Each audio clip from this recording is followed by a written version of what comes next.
un exercice absolument génial que je voulais partager avec vous. Vous allez voir que c'est très simple, mais en même temps très très profond et ça nous permet d'apprendre énormément de choses. Pour faire cet exercice, vous avez besoin d'images de référence, ça peut être un livre ou des photos de peinture que vous aimez et qui vous intéressent, d'une feuille de papier, d'un crayon et d'une gomme. Commençons.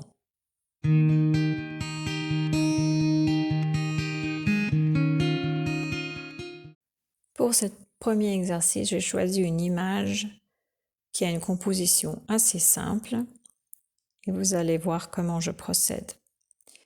Tout d'abord, il faut observer le format. Là, je regarde en bas descriptif de l'image, c'est presque un carré, donc je vais tracer un carré. Et comme vous voyez, c'est vraiment une toute petite image. L'avantage de faire ça sur une petite échelle, c'est que c'est plus simple à garder les bonnes proportions. Maintenant, l'exercice, c'est de résumer cette composition avec un maximum de 3 lignes, 2 si vous le pouvez, mais maximum 3. Et là, je pose mon crayon pour décider de la 3e ligne que je vais faire. Et là, il faut faire attention aux proportions. Voilà, l'image agrandie pour que vous voyez mieux à quoi ça ressemble. Très simple.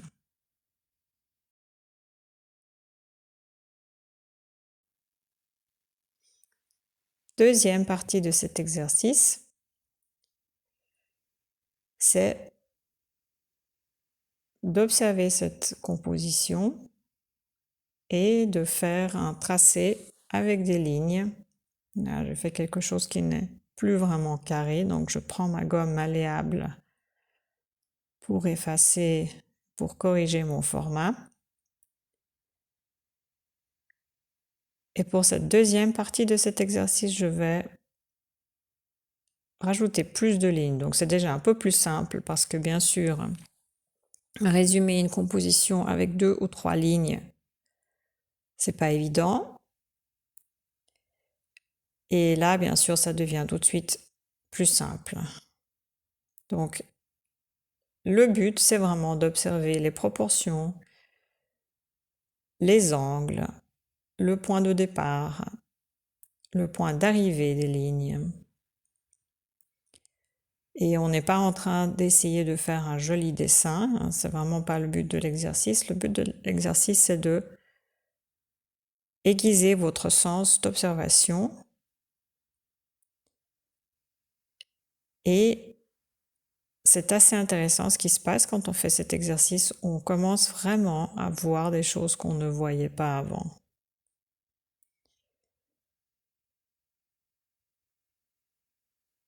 Là, je vois que cette partie est vraiment très foncée. Je ne sais pas si je vais mettre le cadre, probablement que oui, mais ce n'est pas vraiment un élément très important, mais je peux le marquer. Et voici le résultat de mon étape numéro 2. Vous voyez, un croquis très simple. Troisième et dernière étape de cet exercice, on refait le même format. Et là, on va faire attention aux formes et aux masses. Et c'est ce que je regarde ici. On a vraiment des masses qui sont très très foncées sur l'échelle de valeur. Et c'est ce que je vais marquer. Et c'est à ça que je vais faire attention. Donc les formes, la composition, mais également l'échelle de valeur. Le clair, le foncé. Et toujours, on ne se fait pas de souci par rapport à est-ce que ça ressemble à quelque chose ou pas. On n'est pas en train de faire un dessin, de dessiner un objet ou une personne, on est vraiment en train de s'occuper de la structure du tableau, de la forme et de ces grandes taches, des taches principales qui sont foncées, et essayer de capter ça sur notre petit carré de papier. Et bien sûr, là, je vais assez vite parce que je veux vous montrer là. Regardez, je vous montre que ça, en fait, ce sont des contours perdus. Vous voyez, entre l'arrière-plan et la jupe. Donc, très intéressant de noter ça. J'ai une leçon sur les contours perdus, les différents types de contours en peinture, et ça, c'est un très bon exemple entre la robe de cette femme et l'arrière-plan. Notre cerveau sait qu'il y a une transition, mais quand on regarde l'image, il n'y en a pas. Donc, contour perdu. Et maintenant, je vais hachurer cette forme pour lui donner une valeur foncée. J'utilise un crayon 2B, donc pas le plus mou, mais pas non plus un crayon trop dur, quelque chose de assez mou quand même. Et ça permet de faire une masse qui est assez foncée. Voilà, j'ai rajouté un peu trop peut-être là où on a le bonnet. Et donc, je corrige. Et donc, comme j'ai dit, le but, ce n'est pas de faire une personne, mais simplement de se focaliser sur cette forme et les proportions et le positionnement de cette forme à l'intérieur du cadre. Et j'aime beaucoup cet exercice parce que regarder un tableau avec les yeux, c'est une chose, mais regarder un tableau pour, bon, en l'occurrence, on ne le copie pas, mais pour comprendre comment il a été construit et tracer ses lignes, c'est vraiment un autre niveau de compréhension. Et vous ne regarderez plus jamais ce tableau comme avant si vous faites cet exercice. Ça va devenir quelque chose de spécial. Tiens, j'ai regardé ce tableau, je l'ai vraiment étudié. Je connais des détails, je me souviens de détails que d'autres gens n'ont pas vus. C'est assez spécial.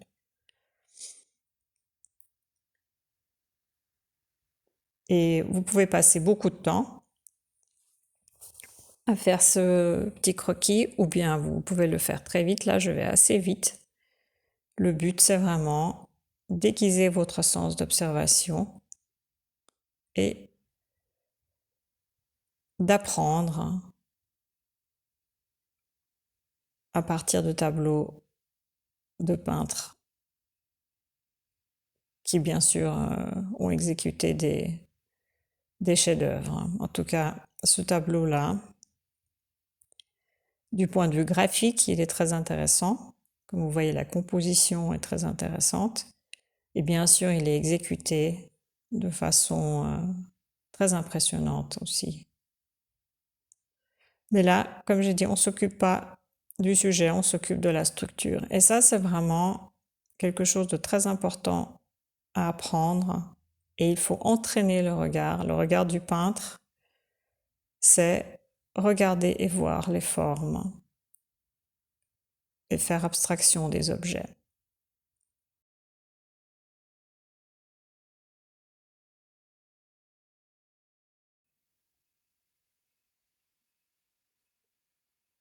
Peut-être marquer un peu plus les contours.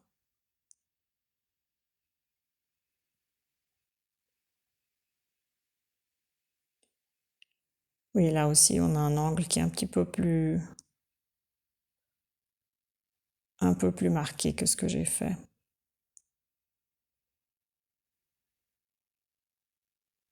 Quelque chose comme ça. Et voici pour vous un agrandissement de cette image pour que vous voyez mieux. Si ce contenu vous a plu, merci de laisser vos likes, de vous souscrire à ma chaîne et de cliquer la clochette de notification de nouveaux contenus. Deuxième image que j'ai choisie pour faire cet exercice. Il s'agit d'un ternaire. Et même principe, on va essayer de résumer cette composition avec 2, maximum 3 lignes. Je regarde à nouveau le format, c'est à nouveau presque un carré. Donc on va partir sur quelque chose qui ressemble à ça. Et là, pour placer mes 2 ou 3 lignes, j'essaie de voir ce qui peut marcher. Et ça, cette étape-là, elle est un petit peu subjective. Peut-être que quand vous la faites chez vous, vous me dites, bon, moi, je veux faire d'autres lignes. Je ne vois pas celle-là, je vois une autre. Et c'est tout à fait OK. Moi, je décide, je vois une grande ligne verticale ici. Je vois cette ligne presque diagonale.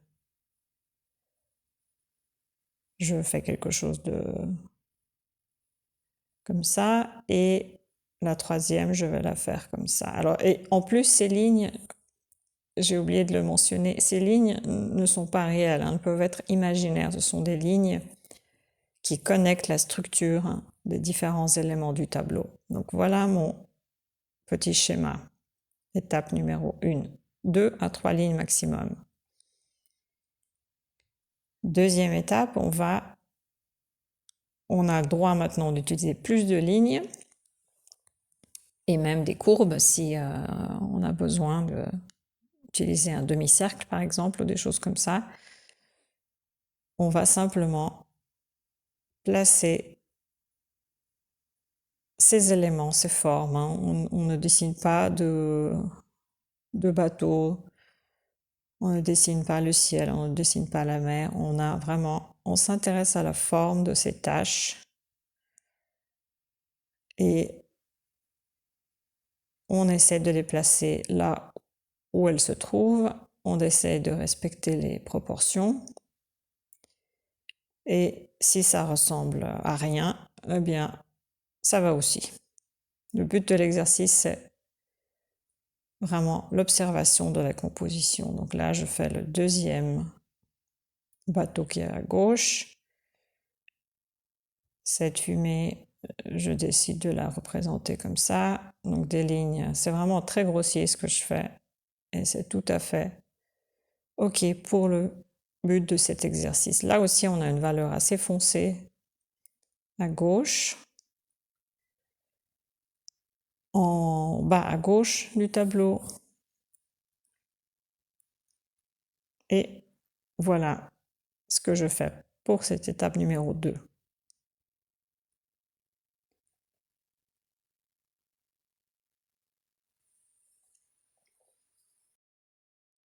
Troisième et dernière étape.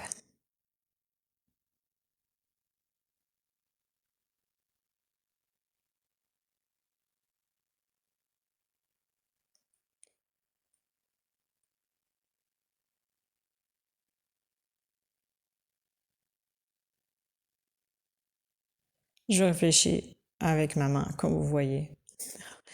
On dit souvent que les peintres réfléchissent avec leur crayon dans la main ou avec leur pinceau dans la main. En tout cas, ça, c'est mon cas.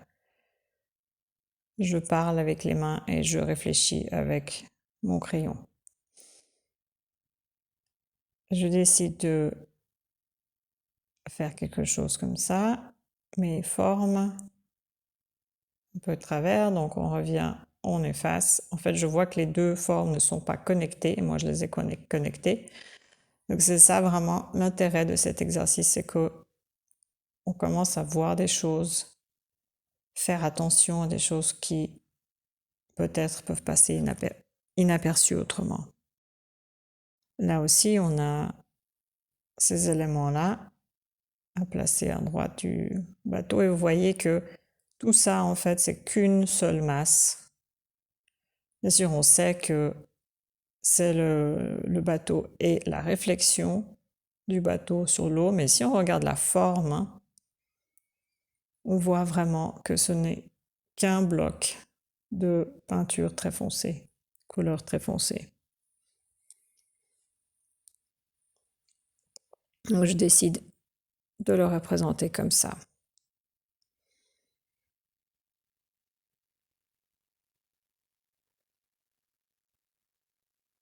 Même chose, marquer les éléments les plus foncés à gauche. Alors, si vous faites du dessin académique, on vous explique longuement comment il faut hachurer. Et là, je ne fais pas dans l'académique, je fais vraiment une démonstration très rapide pour vraiment capter l'essentiel de ce tableau en termes de forme, d'éléments et de valeur claire foncée. Et là aussi, je vois qu'il y a une tache à droite qui est plus foncée et également ici tout à gauche à l'horizon.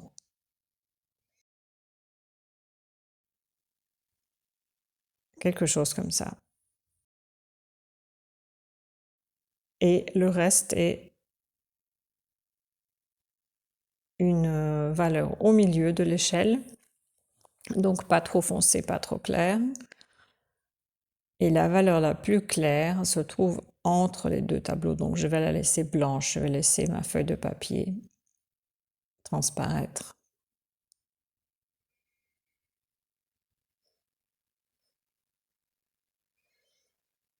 Donc un peu plus foncé,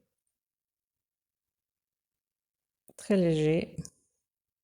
Et c'est la bande la plus claire, donc je vais la laisser telle qu'elle est et hachurer le reste.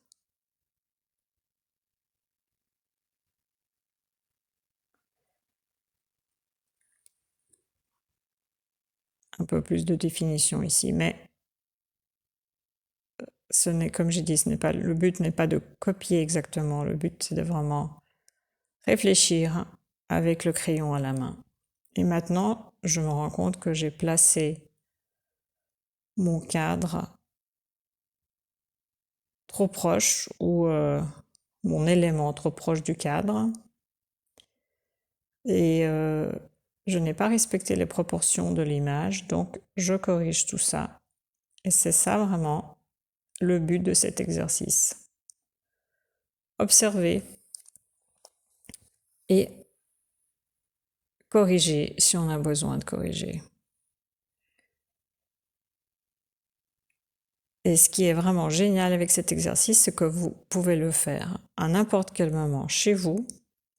Vous pouvez aussi le faire quand vous visitez un musée. Vous pouvez très bien vous asseoir et faire ces petits exercices dans un bloc-notes et l'observation de votre tableau va changer complètement. Vous allez voir beaucoup plus de détails avec votre crayon à la main. Et voilà, une image agrandie de la troisième étape.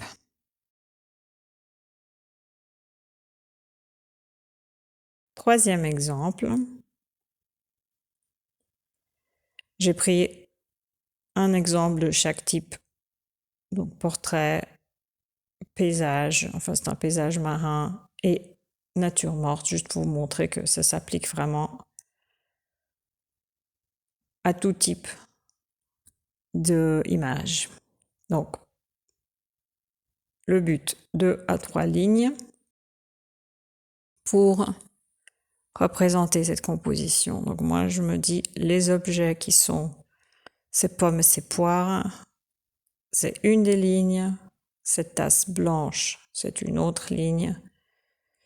Et une autre ligne qui est très forte, c'est ce couteau noir avec le manche noir allongé, glissé sous les fruits. Voilà. 3 lignes pour résumer tout ça.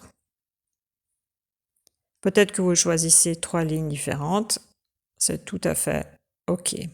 Ça, c'est vraiment l'étape numéro 1, c'est vraiment l'étape la plus personnelle et la plus subjective. Maintenant, avec un peu plus de lignes et en faisant abstraction des objets, je place les éléments principaux. Donc là, on a ce bord de table. Le bas est très foncé, le bord est valeur moyenne. Et posé sur ce bord, on a cette tasse blanche. J'ai déjà utilisé ce tableau dans mes leçons précédentes pour parler de l'élément principal du tableau et comment cet élément, donc la tasse blanche, orchestre l'espace. Et les autres éléments, je les représente simplement, donc les pommes et les poires, je les représente comme un bloc. À cette étape, on ne rentre pas dans les détails, on essaie simplement de marquer l'emplacement des choses et leur forme et leur proportion. Donc là, ma tasse est un peu trop petite et je vais corriger ça par la suite. Mais voilà à quoi ça ressemble. Très simple donc.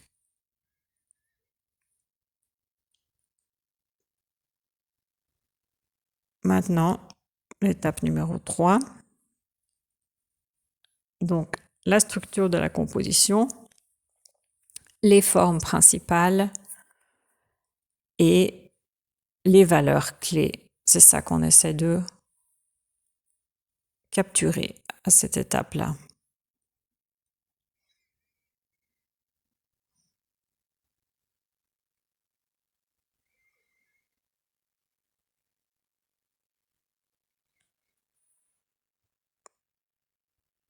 Voilà, ma tasse, meilleure proportion cette fois-ci que sur mon petit croquis à gauche.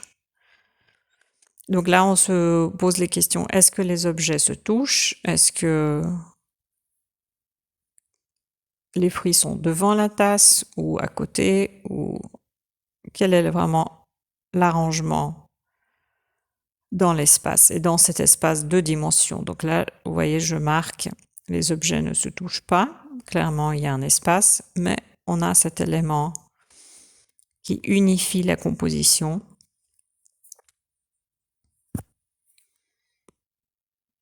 Ce couteau noir, et là aussi l'ombre de la tasse, donc ça c'est très foncé.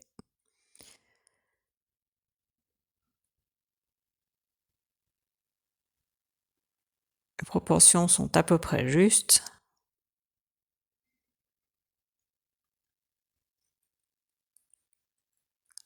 Et je ne fais pas de distinction pour l'instant entre les différents fruits, j'essaie juste de marquer là où je vois le plus de foncé.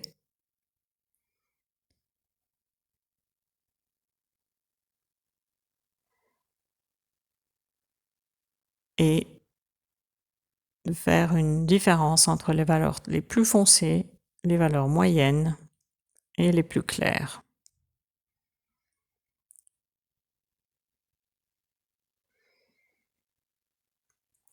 C'est vraiment le schéma de ce tableau. Quand on fait ça, on comprend comment il a été construit. Et ça, vous n'arrivez pas à le faire si vous ne faites que regarder. Regarder, c'est vraiment un acte passif, même si on est très concentré. Mais avoir le crayon dans la main et faire cet exercice, c'est vraiment un acte actif, d'observation active, et ça change tout. La façon dont notre cerveau fonctionne à ce moment-là est complètement différente. Et il faut vraiment pas avoir peur de faire cet exercice et de se dire « Oh là là, c'est un tableau d'un peintre très connu, et je ne vais jamais arriver à le copier. Comme j'ai dit, le but, ce n'est pas de copier, mais d'apprendre avec ce tableau, apprendre comment il a été construit. Et voilà, ces petits croquis, on ne va pas les exposer. Vous n'êtes pas obligé de les montrer même, si vous ne voulez pas les montrer. Mais si vous voulez les montrer, ce serait très sympa si vous postez les exemples, si vous décidez de faire cet exercice dans notre groupe Facebook, parce que c'est vraiment intéressant de voir comment différentes personnes vont interpréter différentes images, ou peut-être même les mêmes images. Moi, c'est ma version, hein, peut-être que vous avez la vôtre, c'est tout à fait valable. Et voilà, donc il ne faut pas avoir peur et ne pas se laisser impressionner par les grands noms de la peinture.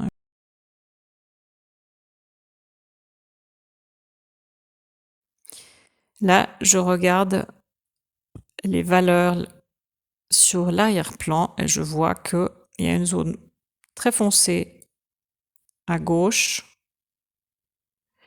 et une zone plus claire à droite. Donc c'est ce que j'essaie de capter ici. Là, j'ai une sorte de valeur moyenne sur ce rebord de table. Donc on va essayer de capter tout ça.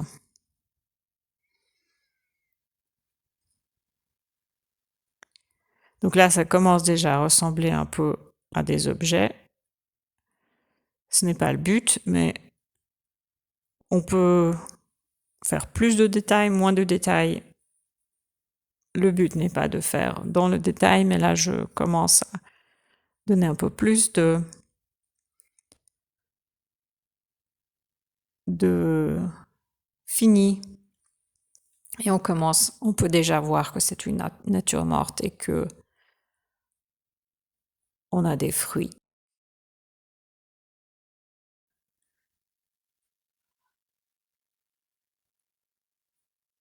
On n'est pas obligé d'arriver à ce stade-là, on peut s'arrêter beaucoup plus tôt.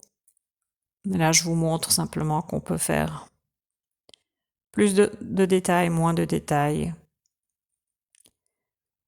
et s'arrêter quand on pense qu'on a capté l'essentiel. Là, toujours un peu plus de foncé, je vois que derrière les deux poires, on a vraiment une zone très foncée, donc j'accentue ça. Et c'est vraiment ça le but de cet exercice, c'est cette observation. Regardez là, il faut vraiment appuyer pour créer plus de contraste. Parce que mes fruits ont déjà une valeur au milieu de l'échelle. Et donc là, il faut faire beaucoup plus foncé pour être fidèle à l'image de Chardin. Il a fait vraiment, je dirais sur une échelle de 7, de 1 à 7, il a fait du 6 et peut-être du 7, quasiment du presque noir dans le coin en haut à gauche. Donc, il faut essayer de capter tout ça. Voilà, là aussi, entre la pomme et la tasse, on a quelque chose d'assez foncé et je ne l'avais pas vu avant. Maintenant, je peux l'intégrer. Donc plus on regarde, plus on passe de temps à regarder, plus on commence à voir les choses. Et comme j'ai dit, on ne regarde plus jamais ce tableau de la même façon une fois qu'on a fait cet exercice. On est beaucoup plus familier. On se dit, tiens, je le connais celui-là. Une vieille connaissance.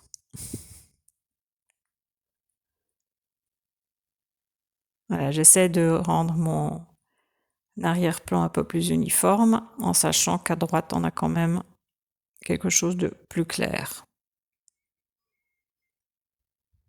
Voilà, je vais m'arrêter bientôt là, l'ombre, accentuer un peu plus l'ombre.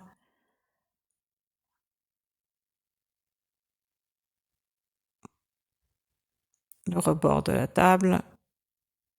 Et je crois que c'est fini. Voilà, mon petit schéma croquis agrandi. Donc vous voyez, j'ai partagé ça avec vous parce que je trouve que c'est vraiment un exercice qui est absolument génial et je vous invite à le faire. Plus de détails, moins de détails, peu importe, mais suivez cette approche. Faites-en plusieurs par jour, ça va très vite. Vous voyez ici en une quinzaine, une vingtaine de minutes, on arrive à faire quelque chose comme ça. C'est tout pour aujourd'hui. Merci à vous. Merci pour vos questions et vos commentaires. À très bientôt. Au revoir.